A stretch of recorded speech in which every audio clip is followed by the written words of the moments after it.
ಮಿತ್ರರೇ ನಮಸ್ಕಾರ. ಮಿತ್ರರೇ, ರಾಹುಲ್ ಗಾಂಧಿ ಅವರು ಜಾತಿಯ ಬಗ್ಗೆ ಮಾತನಾಡಿ ಫೈನಲಿ ಸೇನೆಯನ್ನು ರೀಚ್ ಆಗಿದ್ದಾರೆ. ಅಂದರೆ ಈ ದೇಶದಲ್ಲಿ ಏನಾಗಬಾರದಾಗಿತ್ತು, ಯಾವುದರ ಬಗ್ಗೆ ನಾವು ಚರ್ಚೆ ಮಾಡಬಾರದಾಗಿತ್ತು ಅನ್ನುವಂಥ ಭಾವನೆ ಇತ್ತು, ಅಲ್ಲಿಗೆ ರಾಹುಲ್ ಗಾಂಧಿ ಬಂದು ತಲುಪಿದ್ದಾರೆ. ಸೇನೆ ಇವತ್ತು ಮೇಲ್ವರ್ಗದ 10% ಜನರ ಬಳಿಯಲ್ಲಿದೆ. ಇನ್ನುಳಿದಂತಹ 90% ಜನರಿಗೆ ಸೇನೆ ಕೈಗೆಟಕ್ತಾ ಇಲ್ಲ, ಅವರಲ್ಲಿಗೆ ಹೋಗೋದಕ್ಕೆ ಸಾಧ್ಯ ಆಗ್ತಾ ಇಲ್ಲ. ಹೀಗಂತ ರಾಹುಲ್ ಗಾಂಧಿ ಒಂದು ಆಘಾತಕಾರಿಯಾದಂತಹ ಸ್ಟೇಟ್ಮೆಂಟನ್ನು ಕೊಟ್ಟಿದ್ದಾರೆ. ಮಿತ್ರರೇ, ಕೆಲವರಿಗೆ ಅನಿಸಬಹುದು ರಾಹುಲ್ ಗಾಂಧಿ ಏನ್ರಿ ಮನಸ್ಸಿಗೆ ಬಂದಿದ್ದು ಮಾತನಾಡ್ತಾರೆ, ಇದರ ಬಗ್ಗೆ ನೀವು ಯಾಕೆ ಚರ್ಚೆ ಮಾಡಬೇಕು, ಬಿಟ್ಟುಬಿಡಿ ಅದನ್ನು ಅಂತ. ಮಿತ್ರರೇ, ಬಿಡುವಂತಹ ವಿಚಾರ ಅಲ್ಲ. ಈಗ ಬಿತ್ತುತ್ತಾ ಇರುವಂತಹ ವಿಷಬೀಜ ಇದೆಯಲ್ಲ, ಇದು ದೇಶವನ್ನೇ ಒಡೆದು ಹಾಕುತ್ತೆ, ದೇಶವನ್ನ ವೀಕ್ ಮಾಡುತ್ತೆ. ನಾವಿನ್ನೊಮ್ಮೆ ದಾಸ್ಯದ ಸಂಕೋಲೆಗೆ ಸಿಕ್ಕಿದ್ರೂ ಕೂಡ ಆಶ್ಚರ್ಯ ಇಲ್ಲ. ಅಂತಹ ಒಂದು ವಿಷಬೀಜವನ್ನ ಸಮಾಜದಲ್ಲಿ ಬಿತ್ತಲಾಗ್ತಾ ಇದೆ. ರಾಹುಲ್ ಗಾಂಧಿ ಅವರು ಸೇನೆ ವಿಚಾರದಲ್ಲಿ ಆಡಿದಂತಹ ಮಾತುಗಳಿದೆಯಲ್ಲ, ಇದನ್ನು ಯಾರೂ ಒಪ್ಪೋದಕ್ಕೆ ಸಾಧ್ಯ ಇಲ್ಲ. ಹೀಗಾಗಿ ಮಿತ್ರರೇ, ನಿಮಗೊಂದು ರಿಕ್ವೆಸ್ಟ್ ಮಾಡ್ತಾ ಇದ್ದೀನಿ, ನೀವು ಯಾವುದೇ ಪಕ್ಷದವರಾಗಿರಲಿ, ಕಾಂಗ್ರೆಸ್, BJP, JDS, ಜನತಾದಳ ಅಥವಾ JDU, RJD, ಯಾವ ಪಕ್ಷದವರು ಬೇಕಾದರೂ ಆಗಿರಿ, ರಾಹುಲ್ ಗಾಂಧಿ ಅವರ ಈ ಸ್ಟೇಟ್ಮೆಂಟನ್ನು ಪೊಲಿಟಿಕಲ್ ಆಗಿ ನೋಡ್ಬಿಡಿ. ಒಬ್ಬ ಸಾಮಾನ್ಯ ಭಾರತೀಯ ಪ್ರಜೆಯಾಗಿ ನೀವು ನೋಡಿ, ನಾನೊಂದಷ್ಟು ವಿಚಾರಗಳನ್ನು ನಿಮ್ಮ ಮುಂದಿಡ್ತೀನಿ. ಆನಂತರ ನೀವು ಕಮೆಂಟ್ ಮಾಡಿ ತಿಳಿಸಿ, ಇದು ಸರಿನಾ ತಪ್ಪಾ ಅನ್ನೋದ್ರ ಬಗ್ಗೆ. ಯಾಕೆ ಅಂತಂದ್ರೆ ಇದು ವೆರಿ ಇಂಪಾರ್ಟೆಂಟ್ ಆದಂತಹ ವಿಚಾರ. ಈ ಬಗ್ಗೆ ಬಹಳ ದೊಡ್ಡ ಮಟ್ಟದಲ್ಲಿ ಚರ್ಚೆ ಆಗಬೇಕು. ಇಂತಹ ಹೇಳಿಕೆಗಳನ್ನು ದೇಶಾದ್ಯಂತ ಖಂಡಿಸಬೇಕು. ರಾಹುಲ್ ಗಾಂಧಿ ಅವರು 2014ರಿಂದಲೂ ಕೂಡ ಅಧಿಕಾರವನ್ನು ಗಿಟ್ಟಿಸಿಕೊಳ್ಳೋದಕ್ಕೆ, ಅಂದರೆ ತಾನು ಈ ದೇಶದ ಪ್ರಧಾನಮಂತ್ರಿ ಆಗೋದಕ್ಕೆ ಅನೇಕ ರೀತಿಯಲ್ಲಿ ಸರ್ಕಸ್ ಮಾಡ್ತಾ ಇದ್ದಾರೆ. ಅದಕ್ಕಾಗಿ ರಾಹುಲ್ ಗಾಂಧಿ ಅವರು ಅನೇಕ ಪ್ರಯೋಗಗಳನ್ನು ಕೂಡ ಮಾಡಿದ್ದಾರೆ. ಆದರೆ ಅವರಿಗೆ ಯಾವುದೇ ಪ್ರಯೋಗವೂ ಕೂಡ ಕೈ ಹಿಡಿಲಿಲ್ಲ. ಅಂತಿಮವಾಗಿ ರಾಹುಲ್ ಗಾಂಧಿಗೆ ಏನು ಅನ್ನಿಸಿದೆ ಅಂತಂದ್ರೆ, ಈ ದೇಶದಲ್ಲಿರುವಂತಹ ಜಾತಿಗಳ ನಡುವೆ ವಿಭಜನೆ ಮಾಡಿದ್ದೇ ಆದ್ರೆ, ನಾನು ಹಿಂದುಳಿದ ವರ್ಗದ ನಾಯಕ ಅಂತ ಅನಿಸಿಕೊಂಡಿದ್ದೇ ಆದ್ರೆ ರಾಜಕೀಯವಾಗಿ ನನಗೆ ಲಾಭ ಆಗುತ್ತೆ, ಇವತ್ತಲ್ಲ ನಾಳೆ ಪ್ರಧಾನಮಂತ್ರಿ ಆಗಬಹುದು ಅಂತ ರಾಹುಲ್ ಗಾಂಧಿಗೆ ಮನದಟ್ಟಾದಂತೆ ಕಂಡು ಬರ್ತಾ ಇದೆ. ಇದು ರಾಹುಲ್ ಗಾಂಧಿ ಅವರ ತಂತ್ರಗಾರಿಕೆಯೋ ಅಥವಾ ಅವರ ಟೀಮ್ನ ತಂತ್ರಗಾರಿಕೆಯೋ ನನಗಂತೂ ಗೊತ್ತಿಲ್ಲ. ಈ ಜೈರಾಮ್ ರಮೇಶ್, ಸ್ಯಾಮ್ ಪಿತ್ರೋಡಾ, ವೇಣುಗೋಪಾಲ್ ಇವರೆಲ್ಲ ಇದಾರಲ್ಲ, ಇವರೆಲ್ಲರ ತಂತ್ರಗಾರಿಕೆ ಇದ್ರೂ ಇರಬಹುದು. ಆದರೆ ರಾಹುಲ್ ಗಾಂಧಿ ತನ್ನನ್ನು ತಾನು ಹಿಂದುಳಿದ ವರ್ಗದ ನಾಯಕ ಅಂತ ಘೋಷಿಸಿಕೊಂಡಿದ್ದಾರೆ. ಹೀಗಾಗಿ ರಾಹುಲ್ ಗಾಂಧಿ ಎಲ್ಲೇ ಭಾಷಣ ಮಾಡಿದ್ರೂ ಕೂಡ ಆ ವರ್ಗವನ್ನು ಟಾರ್ಗೆಟ್ ಮಾಡಿಯೇ ಮಾತನಾಡ್ತಾರೆ. ಮಿತ್ರರೇ, ಅದರಲ್ಲೇನೂ ತಪ್ಪಿಲ್ಲ. ರಾಹುಲ್ ಗಾಂಧಿ ಈ ದೇಶದಲ್ಲಿರುವಂತಹ ಹಿಂದುಳಿದ ವರ್ಗಕ್ಕೆ ಎಷ್ಟು ಬೇಕಾದರೂ ಸಹಾಯ ಮಾಡಲಿ, ಅವರನ್ನ ಈ ದೇಶದಲ್ಲಿ ಅತ್ಯಂತ ಮುಂದುವರೆದ ವರ್ಗವಾಗಿ ರೂಪಿಸಲಿ. ಇದಕ್ಕೆ ನೀವು ಎಲ್ಲರೂ ಕೂಡ ಕೈ ಜೋಡಿಸಲೇಬೇಕು. ಅದನ್ನು ತಪ್ಪು ಅಂತ ಯಾರೂ ಕೂಡ ವಾದ ಮಾಡೋದಕ್ಕೂ ಸಾಧ್ಯ ಇಲ್ಲ, ಅದನ್ನು ವಿರೋಧಿಸೋದಕ್ಕೂ ಸಾಧ್ಯ ಇಲ್ಲ. ಆದರೆ ರಾಹುಲ್ ಗಾಂಧಿ ಈ ಹಿಂದುಳಿದ ವರ್ಗದ ನಾಯಕನಾಗುವಂತಹ ಧಾವಂತದಲ್ಲಿ ಎಂತೆಂತಹ ಮೂರ್ಖ ನಿರ್ಧಾರಗಳನ್ನು ಕೈಗೊಳ್ತಾ ಇದ್ದಾರೆ ಅಂತಂದ್ರೆ, ಇಡೀ ಸಮಾಜವನ್ನೇ ವಿಭಜಿಸ್ತಾ ಇದ್ದಾರೆ. ಅವರಿಗೆ ಗೊತ್ತೋ ಗೊತ್ತಿಲ್ಲದೆಯೋ ಇಡೀ ದೇಶವನ್ನೇ ವೀಕ್ ಮಾಡುವಂತಹ ಕೆಲಸಕ್ಕೆ ಕೈ ಹಾಕಿದ್ದಾರೆ. ಯಾಕೆ ಈ ಮಾತನ್ನ ಹೇಳ್ತಾ ಇದ್ದೀನಿ ಅಂತಂದ್ರೆ, ರಾಹುಲ್ ಗಾಂಧಿ ಅವರು ಪ್ರಸ್ತಾಪ ಮಾಡ್ತಾ ಇರುವಂತಹ ವಿಚಾರಗಳಿದೆಯಲ್ಲ, ಅಷ್ಟು ಡೇಂಜರಸ್ ಆಗಿದೆ. ಈಗ ಬಿಹಾರದಲ್ಲಿ ಚುನಾವಣೆ ನಡೀತಾ ಇದೆಯಲ್ಲ, ಅಲ್ಲಿ ಪ್ರಚಾರ ಸಭೆಯಲ್ಲಿ ಭಾಗಿಯಾದಂತಹ ರಾಹುಲ್ ಗಾಂಧಿ ಅವರು ಭಾರತದ ಸೇನೆಯ ವಿಚಾರವನ್ನ ಕೂಡ ಎಳೆದು ತಂದಿದ್ದಾರೆ. ರಾಹುಲ್ ಗಾಂಧಿ ಏನು ಹೇಳಿದ್ದಾರೆ ಅಂತ ನಿಮಗೆ ಹೇಳಿದ್ರೆ ಸಾಕು, ನಿಮಗೆ ಗೊತ್ತಾಗುತ್ತೆ ಇದು ಎಂತಹ ಡೇಂಜರಸ್ ಸ್ಟೇಟ್ಮೆಂಟ್ ಅಂತ. ರಾಹುಲ್ ಗಾಂಧಿ ಮಾತನಾಡ್ತಾ ಹೇಳಿದ್ರು, ಈ ದೇಶದಲ್ಲಿರುವಂತಹ ದೊಡ್ಡ ದೊಡ್ಡ ಕಂಪನಿಗಳು ಏನಿದಾವೆ ಇದೆಲ್ಲವೂ ಕೂಡ ಮೇಲ್ವರ್ಗದವರ ಕೈಯಲ್ಲಿದೆ.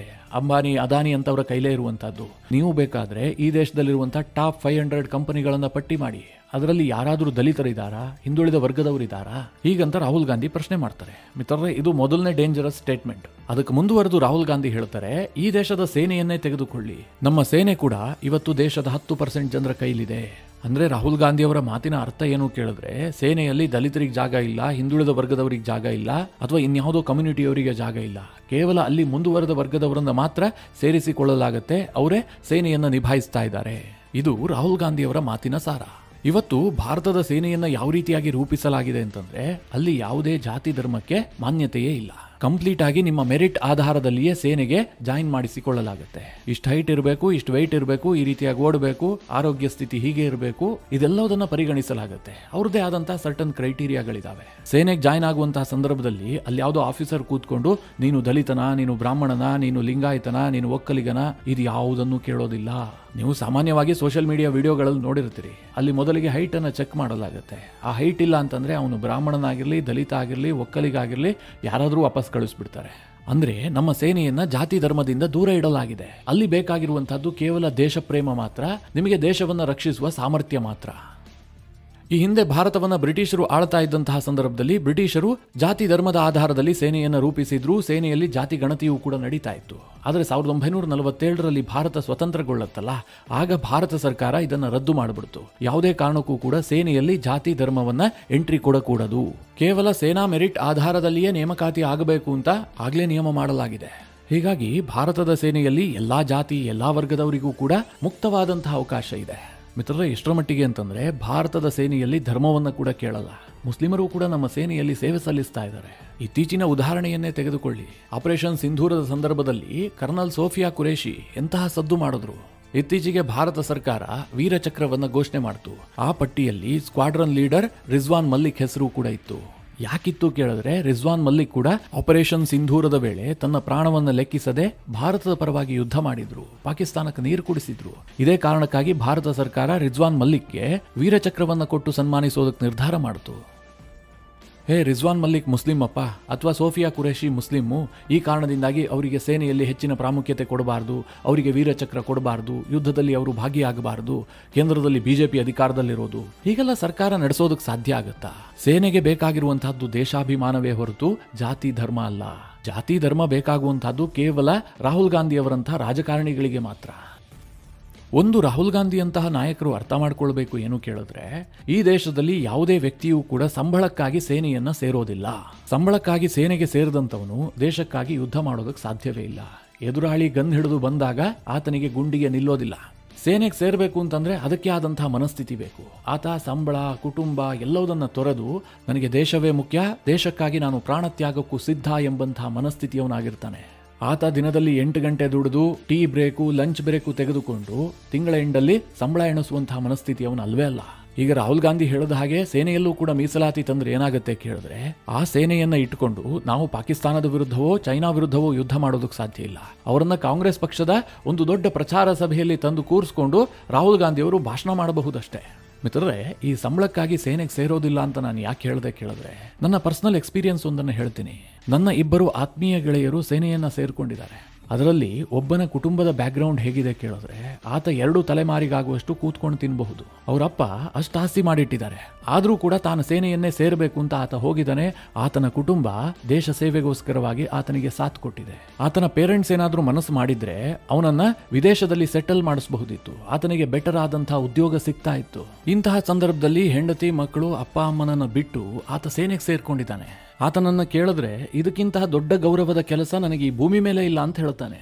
ಅಂತವನನ್ನ ನೀವು ಜಾತಿ ಕಾರಣಕ್ಕೋಸ್ಕರವಾಗಿ ಬದಿಗಿಡ್ತೀನಿ ಅಂತಾದ್ರೆ ದೇಶದ ಸೇನೆ ಉದ್ಧಾರ ಆಗೋದಕ್ಕೆ ಸಾಧ್ಯ ಇದೆಯಾ? ಈ ಎಲ್ಲ ಕಾರಣದಿಂದಾಗಿಯೇ ಈ ದೇಶದ ಸೇನೆಯಲ್ಲಿ ಇವತ್ತಿಗೂ ಕೂಡ ಜಾತಿ ಧರ್ಮವನ್ನ ತಂದಿಲ್ಲ.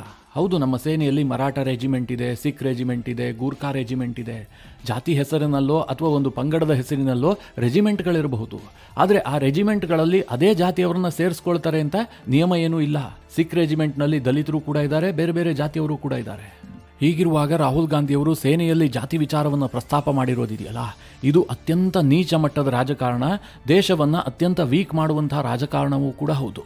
ಇವತ್ತು ನೀವು ವಿಶ್ವದ ಅತ್ಯಂತ ಶಕ್ತಿಶಾಲಿಯಾದಂತಹ ಅಮೆರಿಕದ ಸೇನೆಯನ್ನು ತೆಗೆದುಕೊಳ್ಳಿ. ಅಮೆರಿಕದ ಸೇನೆಯಲ್ಲಿ ಯಾವತ್ತೂ ಕೂಡ ವರ್ಣ ಮತ್ತು ಲಿಂಗ ಭೇದವನ್ನು ಮಾಡೋದೇ ಇಲ್ಲ. ನಿಮಗೆಲ್ಲ ಗೊತ್ತೇ ಇದೆ, ಅಮೆರಿಕನ್ ಸೊಸೈಟಿ ಸಿಕ್ಕಾಪಟ್ಟೆ ರೇಸಿಸ್ಟ್ ಸೊಸೈಟಿ.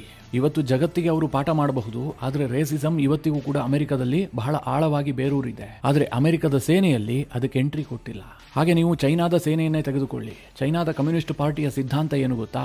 ಚೈನಾದ ಸೇನೆಗೆ ಒಬ್ಬ ಸೈನಿಕ ಸೇರ್ತಾನೆ ಅಂತಂದ್ರೆ ಆತನ ಎತ್ನಿಸಿಟಿ ಯಾವುದಾದ್ರೂ ಆಗಿರಲಿ, ಆತ ಯಾವುದೇ ಧರ್ಮವನ್ನು ಅನುಸರಿಸಲಿ, ಅದು ಯಾವುದಕ್ಕೂ ಕೂಡ ಮಾನ್ಯತೆ ಇಲ್ಲ. ಆ ಸೈನಿಕ ಕೇವಲ ಚೈನಾದ ಪೀಪಲ್ಸ್ ರಿಪಬ್ಲಿಕ್ ಪಾರ್ಟಿಗೆ ಮಾತ್ರ ಲಾಯಲ್ ಆಗಿರ್ತಾನೆ. ವಿಶ್ವದ ಬಹುತೇಕ ಎಲ್ಲಾ ಸೇನೆಗಳು ಕೂಡ ಇದೇ ರೀತಿಯಾಗಿ ನಡೀತಾ ಇದೆ. ಅದನ್ನ ಬಿಟ್ಟು ನೀವು ಸೇನೆಯಲ್ಲೂ ಕೂಡ ರಾಜಕಾರಣವನ್ನು ಆರಂಭಿಸಿ ಅಲ್ಲೂ ಕೂಡ ಜಾತಿ ಜನಗಣತಿಯ ರೀತಿಯಲ್ಲಿ ಸೇನೆಯನ್ನ ಒಡಿತೀನಿ ಅಂತಂದ್ರೆ ಈ ದೇಶದ ಸ್ಥಿತಿ ಯಾವ ಹಂತವನ್ನ ತಲುಪುತ್ತೆ ಅಂತ ಊಹೆ ಮಾಡೋದಕ್ಕೂ ಸಾಧ್ಯ ಇಲ್ಲ. 2023ರಲ್ಲಿ ಜೆಡಿಯುದ ಒಬ್ಬ ನಾಯಕ ಸ್ಟೇಟ್ಮೆಂಟ್ ಕೊಟ್ಟಿದ್ದನ್ನ ಕೇಳಿದ್ದೆ. ಒಬ್ಬ ಮುಸ್ಲಿಂ ಧರ್ಮಕ್ಕೆ ಸೇರಿದಂತಹ ನಾಯಕ, ಆತನ ಹೆಸರು ಸರಿಯಾಗಿ ನೆನಪಿಗೆ ಬರ್ತಾ ಇಲ್ಲ. ಆತ ಏನ್ ಹೇಳಿದ್ದ ಕೇಳಿದ್ರೆ, ಭಾರತೀಯ ಸೇನೆಯಲ್ಲಿ ಮುಸ್ಲಿಮರಿಗೆ 30% ಮೀಸಲಾತಿ ಬೇಕು ಅಂತ ಆತ ಡಿಮ್ಯಾಂಡ್ ಮಾಡಿದ್ದ. ಮಿತ್ರರೇ, ರಾಹುಲ್ ಗಾಂಧಿ ಪದೇ ಪದೇ ಇನ್ನೊಂದು 4 ಸಲ ಇದೇ ರೀತಿಯ ಮಾತುಗಳನ್ನು ಆಡಿದ್ದೆ ಆದರೆ ಈ ರೀತಿಯ ಡಿಮ್ಯಾಂಡ್ಗಳು ಜಾಸ್ತಿ ಆಗ್ತಾ ಹೋಗ್ತವೆ. ಸೇನೆಯೂ ಕೂಡ ರಾಜಕೀಯ ಪ್ರೇರಿತ ಆಗೋದಕ್ಕೆ ಶುರುವಾಗುತ್ತೆ. ಸೈನಿಕರು ಯುದ್ಧ ಅಂತ ಬಂದಾಗ ನಾವೆಲ್ಲರೂ ಭಾರತೀಯರು ಅಂತ ಹೋಗಿ ಯುದ್ಧ ಮಾಡ್ತಾರೆ. ಮುಂದಿನ ದಿನಗಳಲ್ಲಿ ಆತ ಬ್ರಾಹ್ಮಣ, ಲಿಂಗಾಯತ, ಒಕ್ಕಲಿಗ, ಕುರುಬ ಈ ರೀತಿಯ ಜಾತಿಗಳ ಆಧಾರದಲ್ಲಿ ಅಲ್ಲೂ ಕೂಡ ವಿಭಜನೆ ಶುರು ಆಗ್ಬಿಟ್ರೆ ಸೈನಿಕರ ನಡುವೆಯೇ ಒಗ್ಗಟ್ಟಿಲ್ಲದಂತಹ ಪರಿಸ್ಥಿತಿ ನಿರ್ಮಾಣ ಆದ್ರೆ ಗತಿ ಏನು? ಯೋಚನೆ ಮಾಡಿ ಸ್ವಲ್ಪ. ಮಿತ್ರರೇ, ಇದೇ ಕಾರಣದಿಂದ ಈ ದೇಶದ ಸೇನೆ ಮತ್ತು ಈ ದೇಶದ ನ್ಯಾಯಾಂಗ ವ್ಯವಸ್ಥೆ ಇಲ್ಲೆರಡೂ ಕಡೆಯಲ್ಲೂ ಕೂಡ ಮೀಸಲಾತಿಯನ್ನು ಜಾರಿಗೆ ತಂದಿಲ್ಲ. ಅಲ್ಲಿ ಕೇವಲ ಮೆರಿಟ್ ಆಧಾರದಲ್ಲಿಯೇ ಇವತ್ತಿಗೂ ಸಹ ನೇಮಕಾತಿ ಆಗ್ತಾ ಇದೆ. ಆದರೆ ರಾಹುಲ್ ಗಾಂಧಿ ಅವರ ವಿಚಾರಧಾರೆಯನ್ನು ಬಿಟ್ಟುಬಿಡಿ, ಅದನ್ನು ನೀವು ಊಹೆ ಮಾಡೋದಕ್ಕೂ ಸಾಧ್ಯ ಇಲ್ಲ, ಆ ಮಟ್ಟದಲ್ಲಿದೆ. ಅವರು ಈ ಹಿಂದೆ ಒಂದು ಸ್ಟೇಟ್ಮೆಂಟ್ ಅನ್ನು ಕೊಟ್ಟಿದ್ರು, ನಾನು ರೂಪದರ್ಶಿಗಳ ಲಿಸ್ಟ್ ಅನ್ನು ನೋಡ್ತಾ ಇದ್ದೆ, ಅಲ್ಲಿ ಯಾರು ಕೂಡ ದಲಿತರೇ ಇಲ್ಲ, ಹಿಂದುಳಿದ ವರ್ಗದವರಿಲ್ಲ, ಎಲ್ಲ ಮೇಲ್ಜಾತಿಯವರಿದ್ದಾರೆ ಅಂತ. ರೂಪದರ್ಶಿ ಸ್ಪರ್ಧೆಯಲ್ಲೂ ಕೂಡ ಮೀಸಲಾತಿಯನ್ನು ತರಬೇಕು ಅಂತ ಬಯಸಿದಂಥವರು ರಾಹುಲ್ ಗಾಂಧಿ. ಅದು ಹೇಗೆ ಅಂತ ನನಗೆ ಇವತ್ತಿಗೂ ಕೂಡ ಅರ್ಥ ಆಗಿಲ್ಲ. ಈಗ ದಲಿತ ಸಮುದಾಯಕ್ಕೆ ಸೇರಿದಂಥವರು ಸ್ವಲ್ಪ ಕಡಿಮೆ ಸೌಂದರ್ಯ ಹೊಂದಿದ್ರೂ ಕೂಡ ಆಕೆ ರೂಪದರ್ಶಿ ಪಟ್ಟವನ್ನು ಅಲಂಕರಿಸಬಹುದು. ಇನ್ಯಾರೋ ಲಿಂಗಾಯತ ಸಮುದಾಯವೋ ಒಕ್ಕಲಿಗ ಸಮುದಾಯಕ್ಕೂ ಸೇರಿದಂಥವರು ಹೆಚ್ಚು ಸುಂದರವಾಗಿ ಕಾಣ್ತಾಳಪ್ಪ, ಆಕೆಯನ್ನ ರೂಪದರ್ಶಿಯಾಗಿ ಆಯ್ಕೆ ಮಾಡೋದಕ್ಕೆ ಸಾಧ್ಯ ಇಲ್ಲ. ಯಾಕೆ ಅಂತಂದ್ರೆ ಆಕೆಯ ಜಾತಿ ಕಾರಣದಿಂದ. ಹೀಗೆ ಹೇಳೋದಕ್ಕೆ ಸಾಧ್ಯ ಇದೆಯಾ? ರಾಹುಲ್ ಗಾಂಧಿ ಈ ವಾದವನ್ನ ಕೂಡ ಮಾಡಿದ್ರು. ಅಷ್ಟೇ ಏಕೆ, ಇತ್ತೀಚೆಗೆ ಇನ್ನೊಂದು ಮಾತನ್ನ ಕೂಡ ರಾಹುಲ್ ಗಾಂಧಿ ಹೇಳಿದ್ರಲ್ವಾ, ಇವತ್ತು ಎಲ್ಲಾ ಪ್ರಶ್ನೆ ಪತ್ರಿಕೆಗಳನ್ನ ಮುಂದುವರೆದ ವರ್ಗದವರು ಮಾಡ್ತಾ ಇದ್ದಾರೆ. ಹೀಗಾಗಿ ಹಿಂದುಳಿದ ವರ್ಗದವರು ಎಂಟ್ರೆನ್ಸ್ ಎಕ್ಸಾಮ್ ಪಾಸ್ ಮಾಡೋದಕ್ಕಾಗ್ತಾ ಇಲ್ಲ, ಪರೀಕ್ಷೆಯನ್ನ ಪಾಸ್ ಮಾಡೋದಕ್ಕಾಗ್ತಾ ಇಲ್ಲ. ಇದನ್ನೆಲ್ಲ ನೋಡಿದಾಗ ಏನನ್ಸುತ್ತೆ ಕೇಳಿದ್ರೆ, ನಾವೆಷ್ಟು ಧನ್ಯರು, ಎಂತಹ ವಿಪಕ್ಷ ನಾಯಕನನ್ನ ಈ ಭಾರತ ಹೊಂದಿದೆ ಅಂತ ಬಹಳ ಖುಷಿ ಆಗತ್ತೆ, ಸಂಭ್ರಮ ಪಡುವಂತಹ ವಿಚಾರ ಅಂತ ಅನ್ಸುತ್ತೆ. ಆದ್ರೆ ನನ್ನದೊಂದು ಪ್ರಶ್ನೆ ಇದೆ ರಾಹುಲ್ ಗಾಂಧಿ ಅವರಿಗೆ. ಅವರ ಎಲ್ಲಾ ವಿಚಾರಧಾರೆಗಳನ್ನ ನಾವು ಮಾನ್ಯ ಮಾಡೋಣ, ಆದ್ರೆ ಒಂದು ವಿಚಾರದಲ್ಲಿ ರಾಹುಲ್ ಗಾಂಧಿಯೂ ಕೂಡ ಈ ದೇಶಕ್ಕೆ ಮಾದರಿ ಆಗ್ಬೇಕಲ್ವಾ? ಅದೇನು ಕೇಳಿದ್ರೆ, ಈಗ ರಾಹುಲ್ ಗಾಂಧಿ ಅವರ ಜಾತಿಯ ಬಗ್ಗೆ ಈ ಹಿಂದೆ ಬಹಳ ದೊಡ್ಡ ಪ್ರಶ್ನೆ ಎದ್ದಿತ್ತು. ರಾಹುಲ್ ಗಾಂಧಿ ಅವರು ಯಾವ ಜಾತಿಗೆ ಸೇರಿದವರು ಅಂತ. ಅದಕ್ಕೆ ಕಾರಣ ಏನು ಕೇಳಿದ್ರೆ, ರಾಹುಲ್ ಗಾಂಧಿ ಅವರ ಪೂರ್ವಜರು ಅನೇಕ ಇಂಟರ್ ಕ್ಯಾಸ್ಟ್ ಮ್ಯಾರೇಜ್ಗಳನ್ನ ಆಗಿದ್ದಾರೆ. ನೆಹರು ತನ್ನನ್ನು ತಾನು ಕಾಶ್ಮೀರಿ ಪಂಡಿತ್ ಅಂದ್ರೆ ಬ್ರಾಹ್ಮಣ ಅಂತ ಹೇಳ್ಕೊಂಡಿದ್ರು. ಆದರೆ ನೆಹರು ಮಗಳಾದಂತಹ ಇಂದಿರಾ ಗಾಂಧಿ ಅವರು ಪಾರ್ಸಿಯನ್ನ ಮದುವೆ ಆದ್ರು. ನಮ್ಮ ದೇಶದ ಕುಟುಂಬ ವ್ಯವಸ್ಥೆಯ ಪ್ರಕಾರ ಗಂಡು ಯಾವ ಜಾತಿಗೆ ಸೇರಿರ್ತಾನೋ ನಂತರ ಆ ಸಂತಾನವೂ ಕೂಡ ಅದೇ ಜಾತಿಗೆ ಸೇರುತ್ತೆ. ಇದು ಭಾರತದಲ್ಲಿ ಜಾರಿಯಲ್ಲಿರುವಂತಹ ಕೌಟುಂಬಿಕ ವ್ಯವಸ್ಥೆ. ಅದೇ ಆಧಾರದಲ್ಲಿ ಹೇಳೋದಾದ್ರೆ ರಾಜೀವ್ ಗಾಂಧಿ ಮತ್ತು ಸಂಜಯ್ ಗಾಂಧಿ ಅವರು ಪಾರ್ಸಿ ಆಗಬೇಕಾಗಿತ್ತು. ಆದ್ರೆ ಇಂದಿರಾ ಗಾಂಧಿ ಅವರು ಅವರನ್ನ ಹಿಂದೂ ಧರ್ಮದಲ್ಲೇ ಮುಂದುವರಿಸಿದ್ರು. ಅದು ಅವ್ರ ಇಷ್ಟ ಬಿಡಿ, ಅದಕ್ಕೆ ಸಂವಿಧಾನವೇ ಅವರಿಗೆ ಅಧಿಕಾರವನ್ನ ಕೊಟ್ಟಿದೆ. ಅದನ್ನ ಪ್ರಶ್ನೆ ಮಾಡೋದಕ್ಕೆ ನಾವ್ ಯಾರು? ವಿಷಯ ಎಲ್ಲೋ ಹೋಗ್ತಾ ಇದೆ ಅಂತ ಅಂದುಕೊಳ್ಬೇಡಿ, ಇದರಲ್ಲೇ ಬಹಳ ಇಂಟ್ರೆಸ್ಟಿಂಗ್ ಅಂಶ ಇದೆ. ಅನಂತರ ರಾಜೀವ್ ಗಾಂಧಿ ಅವರು ಸೋನಿಯಾ ಗಾಂಧಿ ಅವರನ್ನ ಮದುವೆ ಆಗ್ತಾರೆ. ಸೋನಿಯಾ ಗಾಂಧಿ ಇಟಲಿ ಮೂಲದ ಕ್ರಿಶ್ಚಿಯನ್ ಮಹಿಳೆ. ಹೀಗಿರುವಂತಹ ಸಂದರ್ಭದಲ್ಲಿ ರಾಹುಲ್ ಗಾಂಧಿ ಅವರ ಜಾತಿಯ ಬಗ್ಗೆ ದೊಡ್ಡ ಪ್ರಶ್ನೆ ಉದ್ಭವಿಸಿತು. ರಾಹುಲ್ ಗಾಂಧಿ ಕ್ರಿಶ್ಚಿಯನ್ನ, ಪಾರ್ಸಿನ ಅಥವಾ ಬ್ರಾಹ್ಮಣನ ಅಂತ. ಆಗ ರಾಹುಲ್ ಗಾಂಧಿ ಅವರು ಏನು ಸ್ಪಷ್ಟನೆಯನ್ನ ಕೊಟ್ಟರು? ನಾನು ಜಿನೇವಾದಾರಿ ಬ್ರಾಹ್ಮಣ, ಕಾಶ್ಮೀರದ ಕೌಲ್ ಬ್ರಾಹ್ಮಣ ಕುಟುಂಬಕ್ಕೆ ಸೇರಿದಂತವನು ನಾನು. ಇಲ್ಲಿ ಮಿತ್ರರೇ, ನಾವ್ಯಾರು ಇದನ್ನು ಹೇಳಿದ್ದಲ್ಲ. ರಾಹುಲ್ ಗಾಂಧಿ ಅವರೇ ತನ್ನನ್ನು ತಾನು ಕ್ಲೈಮ್ ಮಾಡಿಕೊಂಡಿದ್ದು. ರಾಹುಲ್ ಗಾಂಧಿ ಅವರ ಸುತ್ತ ಇರುವಂತಹ ಇಕೋಸಿಸ್ಟಮ್ ಆ ರೀತಿಯಾಗಿ ಬಿಂಬಿಸ್ತು. ಬ್ರಾಹ್ಮಣರೆಲ್ಲರೂ ಕೂಡ ಜನಿವಾರವನ್ನ ಧರಿಸ್ತಾರೆ, ಅದು ಶರ್ಟ್ನ ಒಳಗಿರುತ್ತೆ. ಆದರೆ ರಾಹುಲ್ ಗಾಂಧಿ ಅವರು ಶರ್ಟ್ನ ಮೇಲೆಯೇ ಜನಿವಾರವನ್ನ ಧರಿಸಿಕೊಂಡು ಬಂದುಬಿಟ್ರು. ಅಲ್ಲಿಗೆ ರಾಹುಲ್ ಗಾಂಧಿ ಅವರು ಮೇಲ್ವರ್ಗಕ್ಕೆ ಸೇರಿದಂತಹ ನಾಯಕ ಅಂತ ಆಯ್ತು ತಾನೆ. ಅದೂ ಅಲ್ಲದೆ ರಾಹುಲ್ ಗಾಂಧಿ ಅವರ ಕುಟುಂಬದ ಹಿನ್ನೆಲೆಯನ್ನು ನೋಡಿ. ನೆಹರು ಈ ದೇಶದ ಪ್ರಧಾನಮಂತ್ರಿಗಳಾಗಿದ್ರು. ಸರಿಸುಮಾರು 16.5 ವರ್ಷಗಳ ಕಾಲ ಈ ದೇಶವನ್ನ ಆಳಿದ್ರು. ಆನಂತರ ರಾಹುಲ್ ಗಾಂಧಿ ಅವರ ಅಜ್ಜಿ ಇಂದಿರಾ ಗಾಂಧಿ ಅವರು ಕೂಡ ಹತ್ತತ್ರ ಈ ದೇಶವನ್ನ 16 ವರ್ಷಗಳ ಕಾಲ ಪ್ರಧಾನಮಂತ್ರಿಯಾಗಿ ಆಳ್ವಿಕೆ ನಡೆಸಿದ್ದಾರೆ. ಅದಾದ ಬಳಿಕ ರಾಹುಲ್ ಗಾಂಧಿ ಅವರ ತಂದೆ ರಾಜೀವ್ ಗಾಂಧಿ ಅವರು ಕೂಡ ಈ ದೇಶವನ್ನ ಹತ್ತತ್ರ 5.5 ವರ್ಷಗಳ ಕಾಲ ಈ ದೇಶದ ಪ್ರಧಾನಿಯಾಗಿ ಮುನ್ನಡೆಸಿದ್ದಾರೆ. ಅಂದ್ರೆ ಇದೊಂದು ಕುಟುಂಬದ ಕೈಲಿ ನೇರವಾಗಿ ಈ ದೇಶದ ಅಧಿಕಾರ 38 ವರ್ಷಗಳ ಕಾಲ ಇತ್ತು. ಅನಂತರ ಇವರು ಕೈಗೊಂಬೆ ಸರ್ಕಾರವನ್ನು ರಚಿಸಿ ಯಾವ ರೀತಿಯಾಗಿ ಆಟ ಆಡಿಸಿದ್ದಾರೆ ಅಂತ ನಾನೇ ನಿಮಗೆ ವಿವರಣೆ ಕೊಡಬೇಕಾಗಿಲ್ಲ. ಅಟ್ ಪ್ರೆಸೆಂಟ್ ರಾಹುಲ್ ಗಾಂಧಿ ಈ ದೇಶದ ವಿಪಕ್ಷ ನಾಯಕ. ಸೋನಿಯಾ ಗಾಂಧಿ ಅವರು ರಾಜ್ಯಸಭಾ ಸದಸ್ಯೆ. ಇನ್ನೊಂದು ಕಡೆ ಪ್ರಿಯಾಂಕಾ ವಾದ್ರಾ ಅವರು ಲೋಕಸಭಾ ಸದಸ್ಯೆ. ಅಂದ್ರೆ ಇವರ ಕುಟುಂಬ ಈ ದೇಶದ ಎಷ್ಟು ದಲಿತರ ಹಕ್ಕನ್ನ ಕಿತ್ತುಕೊಂಡಿದೆ, ಎಷ್ಟು ಈ ದೇಶದ ಹಿಂದುಳಿದ ವರ್ಗದವರ ಹಕ್ಕನ್ನ ಕಿತ್ತುಕೊಂಡಿದೆ. ರಾಹುಲ್ ಗಾಂಧಿ ಅವರು ಈಗ ನಿಜವಾಗ್ಲೂ ಕೂಡ ಈ ದೇಶದ ಹಿಂದುಳಿದ ವರ್ಗ, ದಲಿತ ವರ್ಗವನ್ನ ಉದ್ಧಾರ ಮಾಡೋದೇ ಆಗಿದ್ರೆ ತನಗೆ ತಾನು ರಾಜಕೀಯ ನಿವೃತ್ತಿಯನ್ನ ಘೋಷಿಸಿಕೊಳ್ಳಲಿ. ನಾನೊಬ್ಬ ಕೇವಲ ಕಾಂಗ್ರೆಸ್ ಪಕ್ಷದ ಕಾರ್ಯಕರ್ತನಾಗಿ ದುಡಿತೀನಿ, ನಾನು ಯಾವತ್ತೂ ಕೂಡ ಈ ದೇಶದ ಪ್ರಧಾನಿ ಆಗೋದಿಲ್ಲ, ನಾನು ಯಾವತ್ತೂ ಕೂಡ ಇನ್ಮುಂದೆ ಸಂಸದನಾಗೋದಿಲ್ಲ, ನನ್ನ ಕುಟುಂಬ ಯಾವುದೇ ಚುನಾವಣೆಯಲ್ಲೂ ಸ್ಪರ್ಧಿಸೋದಿಲ್ಲ, ಆ ಸ್ಥಾನವನ್ನ ಒಬ್ಬ ದಲಿತನಿಗೆ ಕೊಡ್ತೀನಿ, ಆತನನ್ನ ಗೆಲ್ಲಿಸಿಕೊಂಡು ಬರ್ತೀನಿ, ಹೀಗಂತ ರಾಹುಲ್ ಗಾಂಧಿ ಘೋಷಣೆ ಮಾಡಲಿ. ನಾನು ಇವತ್ತಿನಿಂದಲೇ ಕಾಂಗ್ರೆಸ್ ಪರವಾಗಿ ಪ್ರಚಾರವನ್ನ ಆರಂಭಿಸ್ತೀನಿ. ಇಲ್ಲಿ ಬಹಳ ಸೂಕ್ಷ್ಮವಾಗಿ ಗಮನಿಸಿ, ಬಹಳ ಆಳವಾಗಿ ಯೋಚನೆ ಮಾಡಬೇಕಾದಂತಹ ವಿಚಾರವೂ ಕೂಡ ಹೌದು. ಈ ದೇಶದ ರಾಜಕಾರಣವನ್ನ ಹತ್ತತ್ರ 60-70 ವರ್ಷಗಳ ಕಾಲ ಕಂಟ್ರೋಲ್ ಮಾಡಿದಂತಹ ಒಂದು ಕುಟುಂಬದ ವ್ಯಕ್ತಿ ಬಂದು ಈಗ ಸೇನೆಯಲ್ಲಿ ಮುಂದುವರೆದ ವರ್ಗ ಇದೆ, ಅವರಿದ್ದಾರೆ, ಇವರಿದ್ದಾರೆ, ನ್ಯಾಯಾಂಗ ವ್ಯವಸ್ಥೆ ಹಾಗಿದೆ ಹೀಗಿದೆ, ಈ ರೀತಿಯ ಕಮೆಂಟ್ ಮಾಡಿದ್ರೆ ಈ ದೇಶ ಸಹಿಸಿಕೊಳ್ಳಬೇಕಾ? ಕಾಂಗ್ರೆಸ್ನಲ್ಲಿ ಇರೋದೇ 99 ಜನ ಸಂಸದರು, ಅದರಲ್ಲೇ ಒಂದು ಕುಟುಂಬದ 3 ಇದ್ದಾರೆ. ಆ ಕುಟುಂಬದ ಒಬ್ಬ ನಾಯಕ ಬಂದ್ಬಿಟ್ಟು ಈ ದೇಶಕ್ಕೆ ಬೋಧನೆ ಮಾಡ್ತಾರೆ ಅಂತಂದ್ರೆ ಅದನ್ನ ಕೇಳಿಸಿಕೊಳ್ಳೋದಕ್ಕೆ ನಾವೆಲ್ಲ ಏನ್ ಮೂರ್ಖರ? ಮಿತ್ರರೇ, ಈ ವಿಚಾರದ ಕುರಿತಾಗಿ ನಿಮ್ಮ ಅನಿಸಿಕೆ ಅಭಿಪ್ರಾಯಗಳೇನು? ಕಮೆಂಟ್ ಮಾಡುವ ಮೂಲಕ ನಮಗೆ ತಿಳಿಸಿ. ಹಾಗೆ ನಿಮಗೆ ಈ ವಿಡಿಯೋ ಇಷ್ಟವಾದರೆ ಲೈಕ್ ಮಾಡಿ. ಜೊತೆಗೆ ನೀವಿನ್ನೂ ನಿಮ್ಮ ನೆಚ್ಚಿನ ಸಂಸ್ಕಾರ ಸೌರಭ ಯೂಟ್ಯೂಬ್ ಚಾನಲ್ನ ಸಬ್ಸ್ಕ್ರೈಬ್ ಮಾಡಿಲ್ಲ ಅಂತಾದರೆ ಈ ಕೂಡಲೇ ಸಬ್ಸ್ಕ್ರೈಬ್ ಮಾಡಿ. ಮುಂದಿನ ಎಲ್ಲ ಅಪ್ಡೇಟ್ಗಳ ನೋಟಿಫಿಕೇಷನ್ಗಾಗಿ